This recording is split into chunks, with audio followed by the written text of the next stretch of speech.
Good afternoon, everybody, and welcome back to robmotivejl.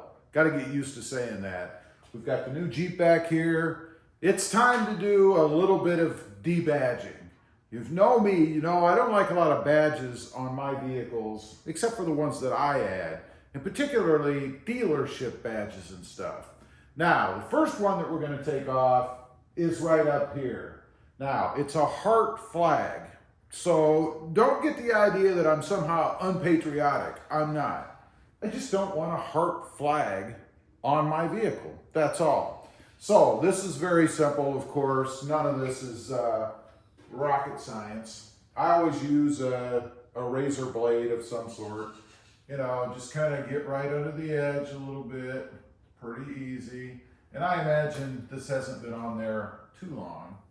And then just pull it off. Unfortunately, for these particular kind, they don't really leave a lot of adhesive, so I'm just going to use a little bit of soapy water and just clean that part of the window off. I guess I could wash the whole window, but it's pretty clean already.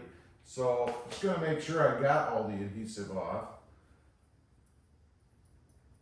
And I think I did. I might run the razor blade across there. Yeah, I think I will, just to be sure that we didn't leave any on there. Nothing worse than adhesive on your windows, right? Just kind of scrape it gently, you know. And no, you're not gonna cut up your window for anybody who's new using razor blades. Never use these on paint, by the way, but certainly okay on glass. At an angle, of course. I probably should wash the whole window, I guess. They cleaned it when I picked it up. I've only had this Jeep a couple of days now, so it's not like it's real dirty or anything. But I will go ahead and just wipe it off. This is the first hardtop I've had in a while. And honestly, I just noticed there's a windshield wiper back here. I didn't even realize. It's an added benefit, I guess, and important. It also has a deflector in it, or not a deflector, a defroster. That's what I'm trying to think of. In case it fogs up back there, always good to have on something like this. That's it. That takes care of the sticker on the window. Now, we have another one here. And that, of course, is the license plate frame. They put a dealer frame on there, which is okay. I mean, I get why they do it. They're trying to get as much advertising out of you as they can, right?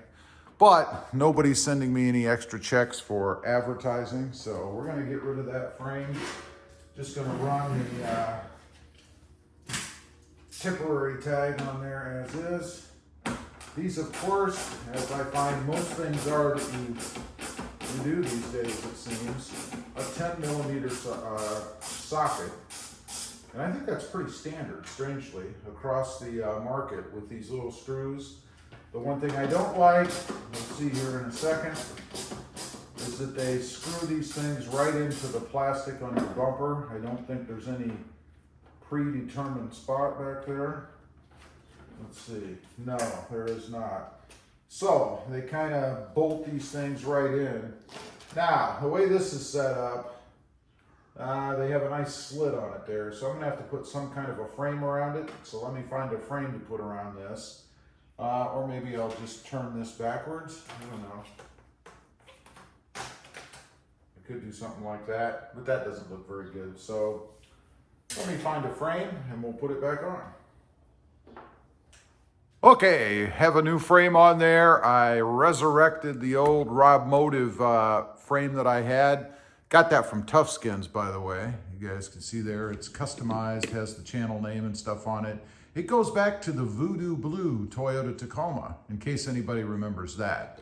Next up, it's time to remove this. Got to get rid of the dealership sticker. Now, I did try to pull it off the other day, but it was a little too sticky, if you will. A lot of adhesive was staying. So I figured I'd let it sit overnight, cool down, and now I'm going to heat it up again with a hairdryer and see if I can't pull that off and get most, hopefully all, of the adhesive with it. If not, we'll use some rubbing alcohol and get the rest off. But matter of fact, while it is cold, let me see if it just peels right off of there anyway. So I want to grab a corner. Best way, unfortunately, is the fingernail. You want to not scratch your paint, of course, particularly on a brand new vehicle. And a lot of the adhesive is sticking. Really drives me nuts when they put these things on, right? Because then you get to deal with all that adhesive. But I don't think I have a choice. I'm going to heat it. Let's see if it makes a difference. All right. I don't think it's going to make any difference, but we're going to find out.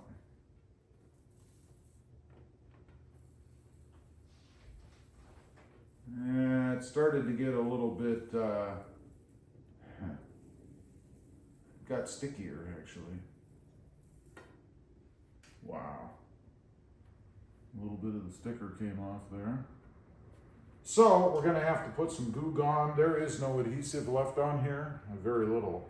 So it's all on the Jeep. So I'm gonna get some Goo Gone. We're gonna let it soak for a minute and then I'll wipe it off. I'll let you see it when I'm done. Okay, got it all done, and you can't even tell anything was there. I will say this was one of the more difficult ones. It looked like a real thin layer of adhesive, but when I put the Goo Gone and then some heat, and I don't know if I'd use heat or not, probably not, it got very filmy, very gummy. It's like I got the first layer of adhesive off, and then there was like an adhesive film. What a lot of people would say is ghosting, I suppose, underneath.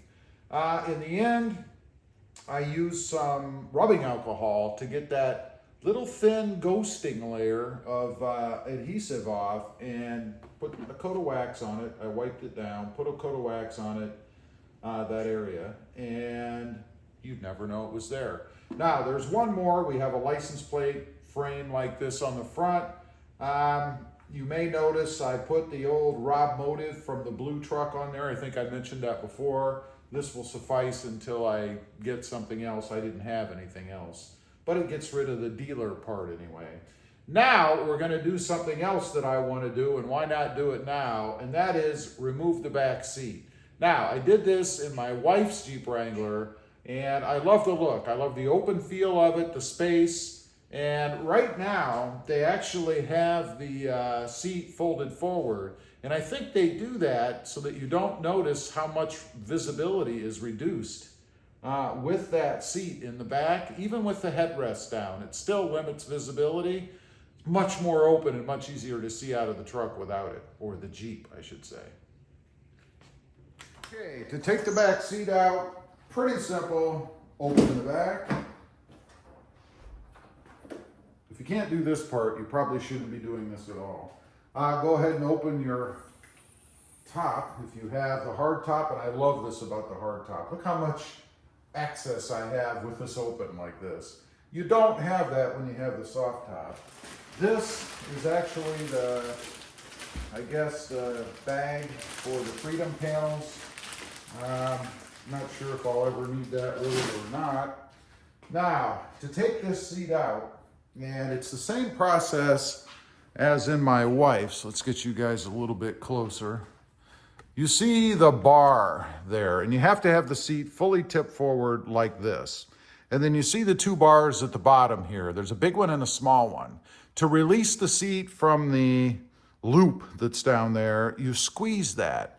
And then you should be able to tip it forward, if I recall, and then just bring the seat out. Weighs about 63 or 5 pounds, something like that, so it's not light. I'm gonna go ahead and squeeze the rod here. Yep. And I want to see if I can actually just pull it back. I can't. So you kind of have to tip it like this. That releases the front. And then you can just pull it back off of the loop that's there. Now, that releases it. To get the seat out, you kind of have to twist the whole thing sideways, diagonally. If I didn't have the top on it, I suppose it might come out better. Let's see if I'm actually right about that. Get the seatbelt out of the way. And I wonder if I can just tip it and pull it right out of the back. I thought I couldn't do that before and I had to take it out diagonally, but because it would hit over here on the door closer thing. But I don't know. We'll find out.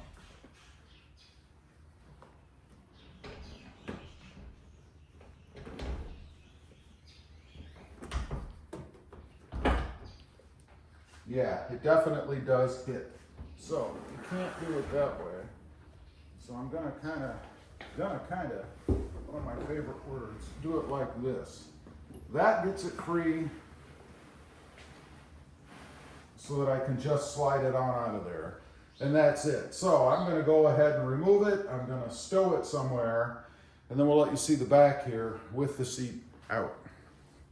Okay, I think it gets heavier every time I do this. And I've only done it twice.